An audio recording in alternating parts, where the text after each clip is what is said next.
Hi, it's Women's Day and we'll be devoting this episode of Question of Money to women and investing. Specifically, why women should invest differently and independently from men.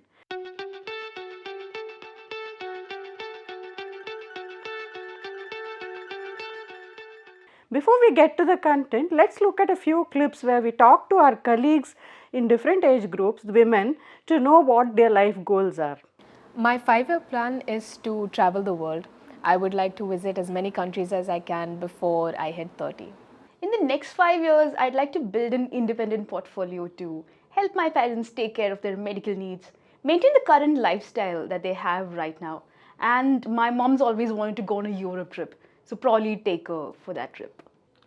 I'm on the verge of retirement, and my goal over the next 5 years and beyond is to help the specially able children, particularly those affected with Downs.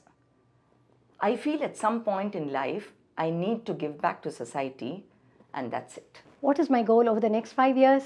My goal is to stay a step ahead of inflation. I want to plan for a comfortable retirement, a happy, comfortable lifestyle, travel with friends and family. I also want to give more to the less fortunate. So the first thing I'd like to ask the women out there is to manage their money themselves and not let the men in their life, say their husbands, fathers, siblings, etc., manage their money.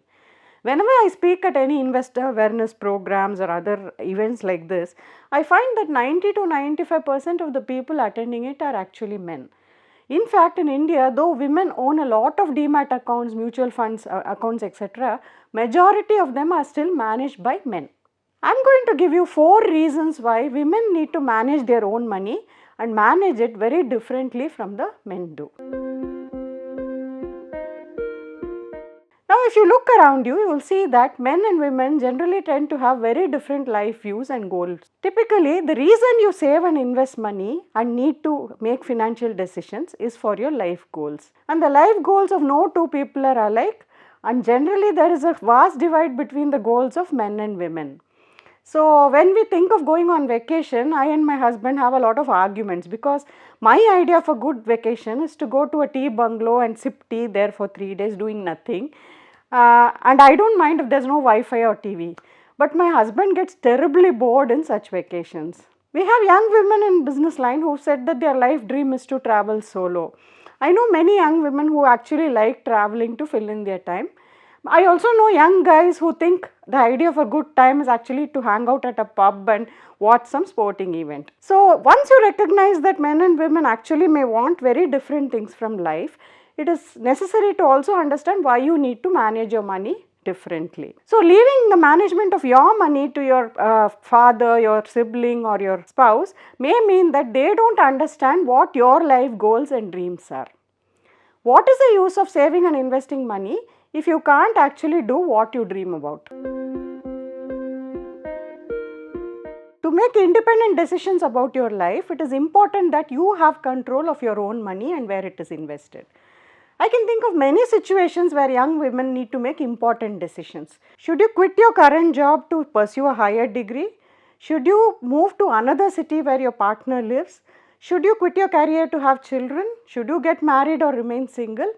There are a lot of these decisions which do involve money. Only if you control your money and investing can you make these decisions in the right way. Your father may think that a trip to Norway or Netherlands is a total waste of money, but you may nurse it as a life ambition. So this is the second reason why I think that women should control and manage their own money. I am a career woman and I have been working for 30 years now.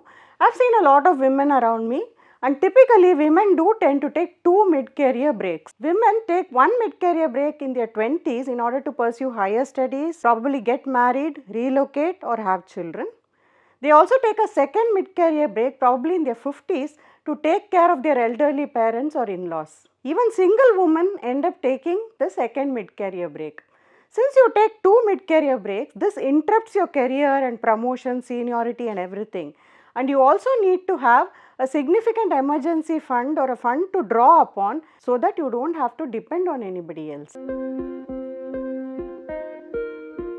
Now in a relationship, 2 people often have very different approaches to saving, spending, investing, risk taking. Now, if you manage a commonly pooled portfolio, the mistakes that you make on any of these counts will affect both of you, and both of you will have to suffer for it. But if you manage your finances independently, one portfolio may do well at a time when the other doesn't. The other advantage is that if you manage your money independently, you can have more firepower. So you may end up saving twice the amount you would have saved with pooled income. You may end up having 2 emergency funds. This means that if one person loses his job or loses her job or falls sick, the other person is actually there to be the breadwinner and to stand in for the person. You can also have 2 retirement funds, 2 sets of funds to actually take care of your parents and so on. Both I and my husband actually had to spend substantial sums to take care of our elderly parents recently during COVID, and this was easily possible because both of us have absolutely separate finances and portfolios. Just think of how nice it would be to have 2 retirement funds that allow you to retire very comfortably. The other reason why you should manage your finances separately is that it contributes to family harmony.